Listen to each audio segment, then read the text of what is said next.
दोस्तों, आज की कहानी एक सच्ची घटना पर आधारित है जो हमें हमारे एक सब्सक्राइबर ने भेजी है। ये कहानी इतनी खौफनाक है कि इसे सुनने के बाद आपका अकेले सोना मुश्किल हो सकता है। अगर आपको डरावनी कहानियां पसंद हैं, तो चैनल को सब्सक्राइब करें, वीडियो को लाइक करें और शेयर करना न भूलें। जो अभी तक नहीं कर रहे हैं, उनसे भी एक रिक्वेस्ट है, आपका एक छोटा सा सपोर्ट हमें और भी खतरनाक कहानियां लाने में मदद करेगा। तो चलिए कहानी शुरू करते हैं।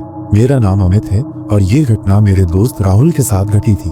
ये कोई मनगढ़ंत कहानी नहीं है, बल्कि एक ऐसी हकीकत है जिसे सुनने के बाद आप रात को अकेले बाहर निकलने से पहले 10 बार सोचेंगे। एक भूल जो जिंदगी पर भारी पड़ गई। ये बात 2019 की है, जब हम दोस्त मिलकर उत्तर प्रदेश के लखनऊ घूमने गए थे।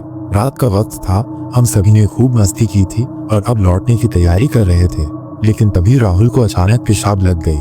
हमने उससे कहा कि थोड़ा सब्र कर ले, होटल पास ही था, लेकिन वो माने नहीं। हम जिस रास्ते से जा रहे थे, वहाँ एक पुराना और सुनसान गोंडा रोड कब्रिस्तान था। राहुल ने वहीं दीवार के किनारे जाकर पेशाब करना शुरू कर दिया। हमने उसे रोका, लेकिन वो हंसते हुए बोला, अरे यार, भूत वूत कुछ नहीं होता, अगर है तो आकर पकड़ ले मुझे। हमने उसे चेताया, लेकिन उसने मजाक उड़ाते हुए वही कर दिया जो उसे नहीं करना चाहिए था। जैसे ही हम होटल पहुंचे, राहुल की हालत अजीब हो गई। उसका चेहरा पीला पड़ गया था और वो बार बार पीछे मुड़कर देख रहा था। मैंने पूछा, क्या हुआ? उसने कांपते हुए कहा, भाई कोई पीछे खड़ा था, लंबा सा काला साया, उसकी आंखें लाल थी। हमने सोचा कि ये उसका भ्रम होगा और उसे सोने के लिए कहा, लेकिन यही हमारी सबसे बड़ी गलती थी। रात के करीब 2 बजे मेरी आंख अचानक खुल गई। मुझे किसी की कोई कुछ बड़बड़ा रहा हो जैसा कि आवाज आई। मैंने देखा कि राहुल बेड पर नहीं था। घबराकर मैंने लाइट जलाई और देखा कि वो बाथरूम के दरवाजे के सामने बैठा था। उसकी आंखें अजीब तरीके से खुली थी और उसके होंठ बुदबुदा रहे थे। माफ कर दो, मुझे छोड़ दो, मुझसे गलती हो गई। मैंने उसे हिलाया डुलाया, लेकिन वो किसी और ही दुनिया में था। तभी बाथरूम का दरवाजा जोर से धड़ाम से बंद हो गया। कुछ अंदर था और वो गुस्से में था। दरवाजे पर खरोचने की आवाजें आने लगी, जैसे अंदर कोई कैद हो और बाहर निकलने के लिए छटपटा रहा हो। हम सब चिल्लाए, लेकिन दरवाजा नहीं खुला। राहुल अब जमीन पर गिरकर छटपटा रहा था। उसकी नाक से खून बहने लगा। अचानक दरवाजा अपने आप धीरे धीरे खुला। हम सब डर के मारे सुन्न थे। अंदर कोई नहीं था, लेकिन दीवारों पर अजीब अजीब निशान थे, खरोचों से बने, जैसे किसी के नाखूनों से दीवार को नोचा गया हो। तभी राहुल जोर से चिल्लाया, बचाओ मुझे। राहुल की हालत और भी डरावनी हो गई। रात किसी तरह बीती, लेकिन अगले दिन की सुबह भी उतनी ही डरावनी थी। सुबह जब हमने राहुल को उठाने की कोशिश की, तो उसका शरीर बेजान सा था।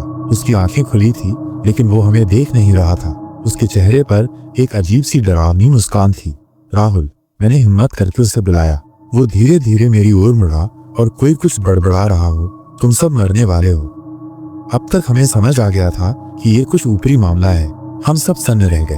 अब मामला हाथ से निकल रहा था। हम तुरंत एक स्थानीय तांत्रिक के पास गए। जब उसने राहुल को देखा, तो तुरंत समझ गया कि मामला साधारण नहीं है। तांत्रिक ने हमसे पूछा, क्या इसने किसी जगह पर कुछ गलत किया था?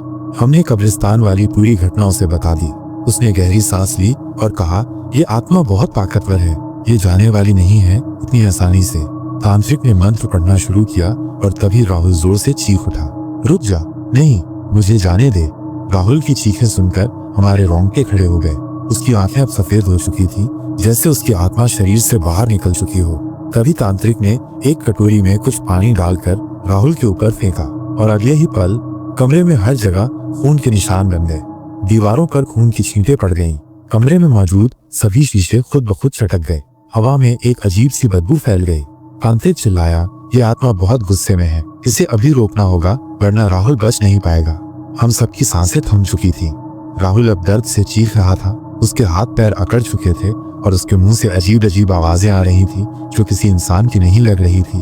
तांत्रिक ने एक बड़ा सा त्रिशूल निकाला और राहुल के सामने जमीन पर गाड़ दिया। उसने जोर से एक मंत्र पढ़ा और अचानक राहुल जमीन पर गिर पड़ा। लेकिन तभी कमरे में गूंज उठी एक डरावनी हंसी, तुम लोग मुझे नहीं रोक सकते, ये लड़का अब मेरा है। हम सबकी रूह कांप गई। राहुल अब उठ चुका था, लेकिन उसकी चाल अजीब थी, जैसे कोई कठपुतली हो। राहुल की आंखें अब लाल हो चुकी थी। उसने हमारी तरफ देखा और धीरे धीरे मुस्कुराया, अब तुम सब मरोगे। तांत्रिक ने तुरंत एक चाकू निकाला और राहुल के पैर के पास जमीन में घोंप दिया और अगले ही पल राहुल जोर से चीख पड़ा। उसकी आंखों से आंसू निकल रहे थे। उसका शरीर कांप रहा था। अचानक वो जमीन पर गिरा और बेहोश हो गया। आत्मा जा चुकी थी। तांत्रिक ने बताया कि वो एक भटकी हुई आत्मा थी जिसने कब्रिस्तान में कई लोगों को शिकार बनाया था, लेकिन राहुल ने उसकी जगह अपवित्र कर दी थी, इसलिए वो गुस्से में आ गई थी।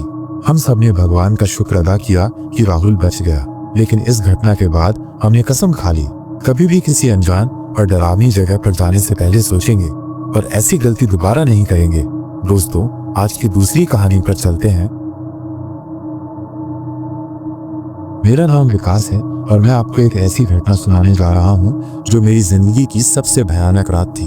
मैं बिहार के गोपालगंज जिले का रहने वाला हूँ। ये घटना तब की है जब मैं पटना में पढ़ाई कर रहा था और एक शादी में शामिल होने के लिए गांव आया था। शादी की पार्टी के बाद रात काफी हो चुकी थी, करीब 1:30 बजे।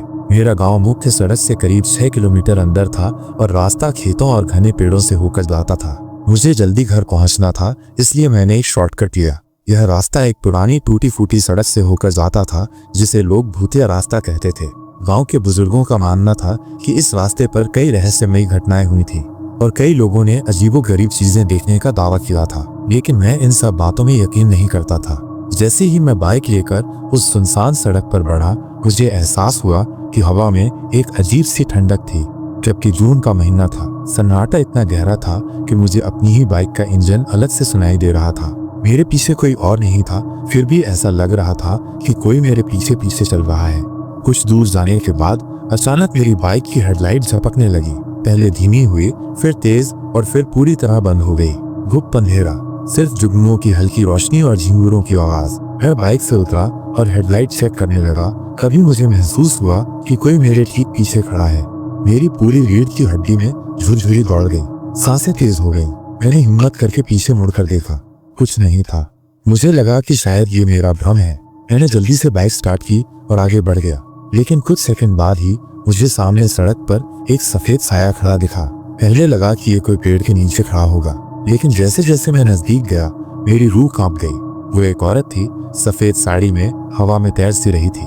मेरे हाथ पैर कांपने लगे। जैसे ही मैं उसके पास पहुंचा, उसने अपना चेहरा उठाया। उसकी आंखें ये काली गहराई जैसी थीं, जैसे उनमें कोई तंतु ही नहीं था, और उसका मुंह, उसके होठों से गाढ़ा काला पानी टपक रहा था। तभी अचानक उसने अपना चेहरा मेरे करीब लाने के लिए हवा में झपट्टा मारा। मैंने घबराकर गियर बदला और पूरी स्पीड से बाइक भगाने लगा, लेकिन मेरे कानों में किसी औरत के चीखने की आवाज गूंजने लगी, भयानक, डरावनी, असहनीय। ऐसा लगा जैसे मेरी खोपड़ी फट जाएगी। फिर अचानक मेरी बाइक जोर से झटके के साथ रुक गई, जैसे किसी ने पीछे से पकड़ लिया हो। मैं पूरी ताकत से एक्सेलरेटर घुमा रहा था, लेकिन बाइक टस से मस नहीं हुई। कभी मेरे कंधे पर किसी ने जोर से हाथ रखा, ठंडा, बर्फ जैसा। मेरे शरीर का खून जम चुका था। मैंने पीछे देखने की हिम्मत नहीं की, लेकिन मैं महसूस कर सकता था कि कोई ठीक मेरे पीछे खड़ा है और झुककर मेरे कान के पास कोई कुछ बड़बड़ा रहा है। मुझे समझ नहीं आ रहा था कि क्या करूं। मेरी सांसें तेज हो चुकी थीं और मैं जमीन की ओर देखने के अलावा कुछ नहीं कर पा रहा था। फिर अचानक मैंने अपने कंधे पर रखे उस ठंडे हाथ को जोर से झटका दिया और पूरी ताकत से बाइक को किक मारी। इस बार इंजन गरज उठा। मैंने पूरी ताकत से बाइक भगाई। मुझे नहीं पता था कि मैं किस दिशा में जा रहा था, बस इतना पता था कि मुझे वहां से निकलना है। लेकिन तभी मेरे सामने एक बड़ा सा गड्ढा आ गया। मैंने ब्रेक लगाया, लेकिन बहुत देर हो चुकी थी। बाइक जोर से उछली और मैं हवा में लहराते हुए जमीन पर गिर पड़ा।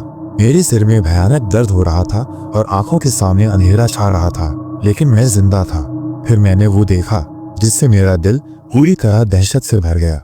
वो औरत अब हवा में तैरते हुए मेरी ओर बढ़ रही थी। उसकी हड्डियों जैसी उंगलियां मेरी ओर बढ़ रही थीं और उसका मुंह एक अजीब डरावनी हंसी के साथ खुला हुआ था। उसके मुंह से अभी काले रंग का पानी टपक रहा था। मुझे लगा कि मेरी मौत यहीं होने वाली है, लेकिन तभी एक ट्रक की हेडलाइट चमकी। जोरदार हॉर्न बजा और जैसे ही रोशनी उस औरत पर पड़ी, वो एक चीख के साथ पीछे हटने लगी। ट्रक के ब्रेक लगे और ड्राइवर ने उतरकर मुझे उठाया। बेटा, तू जिंदा बच गया। इस रास्ते पर जिसने भी शॉर्टकट लिया वो सुबह तक नहीं मिला। मेरे शरीर में झटके आ रहे थे। मैं मुश्किल से खड़ा हो पा रहा था। उस ड्राइवर ने बताया कि कई साल पहले इसी जगह एक महिला का एक्सीडेंट हुआ था, लेकिन किसी ने उसकी मदद नहीं की। वो पूरी रात तड़पती रही और मर गई। तब से वो हर रात किसी को भी अपने साथ ले जाने की कोशिश करती है। मैंने कांपते हुए अपने चेहरे से पसीना पोंछा और पीछे मुड़कर देखा। वो औरत अब भी वहां खड़ी थी, लेकिन ट्रक की रोशनी में धीरे धीरे धुंधली हो रही थी। मैं समझ गया, अगर उस ट्रक का ड्राइवर मुझे नहीं बचाता तो मैं भी उन लोगों में शामिल हो जाता जो उस शॉर्टकट रास्ते पर हमेशा के लिए खो गए। उस दिन के बाद मैंने कभी भी भूतिया रास्ता पथ पर कदम नहीं रखा। अगर आपके साथ भी कोई डरावना अनुभव हुआ है तो हमें जरूर बताइए। हो सकता है आपकी भेजी हुई कहानी हमारे अगले वीडियो का हिस्सा बने। अगर आपको ये कहानी पसंद आई हो तो वीडियो को लाइक करें, शेयर करें और चैनल को सब्सक्राइब करना ना भूलें। ऐसी ही और रोंगटे खड़े कर देने वाली कहानियों के लिए जुड़े रहिए एपिक हॉरर स्टोरीज के साथ।